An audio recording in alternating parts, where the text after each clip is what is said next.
ओम शांति। आपको एक नई कहानी सुनाती हूँ, लक्ष्य की प्राप्ति। जिसको पसंद आए लाइक कीजिए, शेयर कीजिए, सब्सक्राइब कीजिए। शुरू करती हूँ।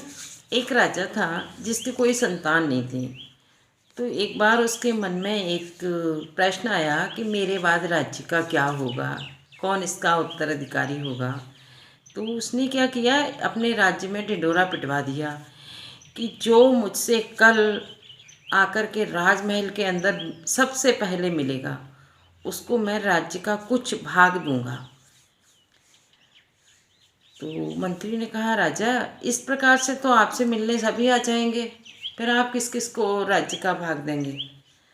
तो उसने कहा, आप चिंता न करो, मैंने बहुत अच्छा प्रयोजन बना के रखा हुआ है। राजा ने क्या किया था, राजमहल के बाहर एक बहुत विशाल मेले का आयोजन किया जिसमें बहुत सुंदर सुंदर चीज़ें, नाच गाने, स्वरा सुंदरी, तड़क भड़क वाली चीज़ों का निर्माण कराया। तो कुछ लोग आए, कुछ तो नाच गाने देखने में लग गए, कुछ खाने पीने में लग गए, कुछ अन्य चीज़ों में, सरा सुरा सुंदरी, इन सब में फंस गए। लेकिन भूल गए सब लोगों कि हमें निर्धारित समय पर राजा से मिलना है। लेकिन इन सब की भीड़ में से एक व्यक्ति ऐसा था जिसने किसी भी चीज़ की तरफ देखा ही नहीं। उसको सिर्फ अपने लक्ष्य की तरफ ध्यान था कि मुझे राजा से मिलना है। जबकि राजमहल में पहुंचा तो वहाँ दो पहरेदार खड़े हुए थे नंगी तलवार लिए। उन्होंने उसको रोकने का प्रयास भी किया, उनको भी वो धक्का मारते हुए राजमहल के अंदर घुस गया। राजा उसको वहीं मिल गया। राजा तो इंतजार ही कर रहे थे। तो उससे राजा ने पूछा कि आपको किसी ने रोका नहीं। उसने कहा, रोका तो, लेकिन मैंने किसी की तरफ देखा नहीं।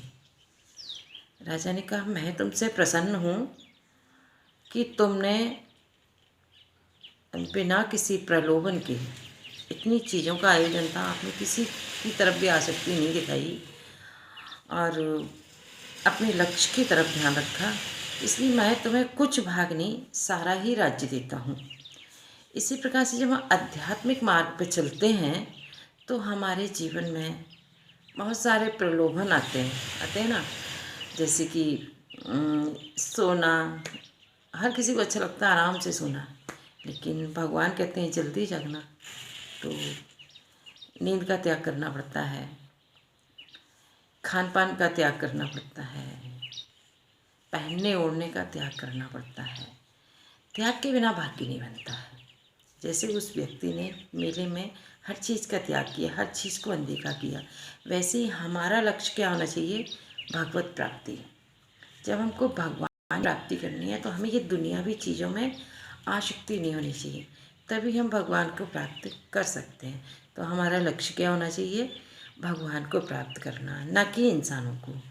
दुनिया में इंसानों को खुश करने से कुछ भी मिलने वाला नहीं है। इंसान जितनी देर खुश होगा उतनी देर दे देगा, जब गुस्सा हुआ तो वापस ले लेगा।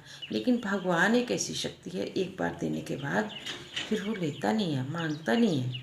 इसलिए हमें क्या चाहिए, सदा काल का सुख चाहिए, क्षण भंगुर सुख नहीं चाहिए। जब हमें सदा काल का सुख चाहिए तो हमें कौन दे सकता है, जो सदा रहता है। सदा कौन रहता है, कहते नहीं है, अमरनाथ। अमरनाथ कहते हैं शिव को, शिव को ही कहते हैं सत्यम शिवम सुंदरम। जो अमर है, जो सत्य है, जो सुंदर है, वही हमको सुंदर बना सकता है, वही हमको अमर बना सकता है, वही हमको कभी ना मिटने वाली चीज़ों को दे सकता है। अच्छा, अपने लक्ष्य की तरफ निरंतर आगे बढ़ते रहें, मायावी चीज़ों में ना फंसें। ओम शांति।